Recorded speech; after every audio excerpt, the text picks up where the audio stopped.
Tenant administrators configure the data connections permission to control which users can work with data connections. In the Administration Activity Center, go to Manage Users. On the Permissions tab, click Create New and enter a name for the new role. Select Content Types, then expand Data Content. For the Data Connections permission, the following options are available. Allowed. Users can edit data connections they own. For connections they do not own but they have user-defined credentials, they can manage their own credentials. Read. Users cannot create or edit connections, but they can manage their own credentials for connections with user-defined credentials.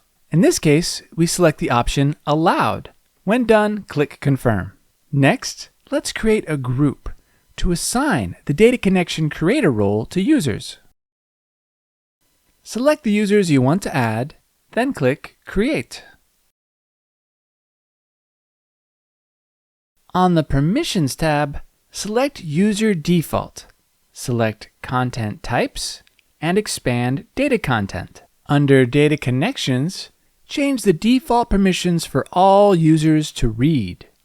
This ensures that all users in the system have read-only access. Now, let's assign the Data Connection Creator role to the group we just created.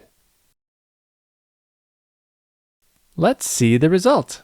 The current user is in the Data Connection Creator group, so they can create new connections from the creation page.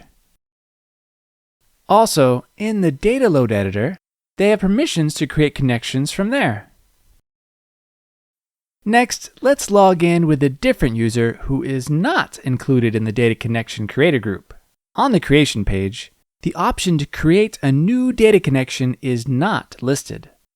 While in the Data Load Editor, the Create New Connection button appears, but the user does not have permission to create a new connection. Since this user has read permissions, they can only view available connections in the app. And that concludes this video. Thanks for watching.